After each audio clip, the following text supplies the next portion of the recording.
Saya pernah punya seorang teman, saya tidak bisa lupa kejadian itu ya, dari Pakistan beliau, waktu itu masih masuk, kami masih kuliah di Madinah ya. Saya kebetulan waktu itu kelas 3 SMA, beliau kelas 1 SMA. Cuma dari sisi umur, dia seumuran sama saya atau mungkin lebih tua gitu. Cuma karena dia masuk ke Madinah, dia ingin memulai lagi dari kelas 1 SMA gitu kan. Masya Allah, orangnya prestasi luar biasa. Saya masih ingat wajahnya, orangnya Masya Allah tampan, badannya berotot, Masya Allah. Dan kita nyaman kalau ngobrol sama dia, orangnya wangi segala macam. Masya Allah lah. Dan Masya Allah soleh sekali. Satu binding sama saya, dia mengatakan, Alhamdulillah Khalid, saya tahun ini tidak dalam 1 tahun 365 hari nggak pernah ketinggalan sholat subuh di masjid, sholat subuh berjamaah. Masya Allah luar biasa gitu ya. Nah, saya waktu selesai SMA masuk ke universitasnya, fakultas dakwah waktu itu, saya sudah tidak lagi satu asrama sama dia karena dia masih satu asrama dengan teman-teman SMA gitu. Saya subhanallah mungkin tidak ketemu sama dia karena kampus kami besar sekali. Saya ke fakultas kuliah, dia ke SMA-nya gitu. Mungkin hampir setahun lah, mungkin setahun ya, saya baru ketemu sama dia, lama sekali. Tiba-tiba saya ketemu, saya lihat dia, Assalamualaikum warahmatullahi wabarakatuh. Apa kamu si Fulan? Ada nama dia, dosa saya sebutkan. Dia mengatakan, iya benar. Saya, ada masalah apa? Dulunya dia kekar kayak binaragawan, hilang ototnya gitu, kurus, pipinya sampai ya hilang gitu, mukanya sampai kelihatan kayak tua. Dia bilang, Khalid, saya ada masalah. Kalau kau ada waktu, izinkan saya datang ke kamar kamu, saya mau cerita. Pada Isya kalau masalah singkat saya tutup, dia datang lah.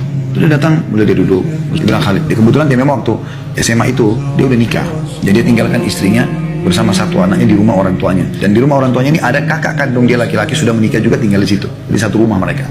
Dia bilang, Alhamdulillah pertama saya menikah, istri saya solehah, saya bahagia sama dia, dan saya sudah minta sama dia supaya dia sabar karena saya bisa pulang setahun sekali. Nah memang kami dulu di kampus itu kami kuliah kurang lebih 9 sampai 10 bulan ya. Dia bilang itu saya pulang 2 bulan lalu saya balik lagi gitu. Kurang lebih rumah tangganya sudah berjalan 3 tahun. Dia bilang yang terakhir saya pulang beberapa bulan yang lalu saya berkumpul sama istri saya merasakan ada kebahagiaan, tapi tiba-tiba istri saya ini seperti orang yang ketakutan dan ada yang dia mau ungkapkan.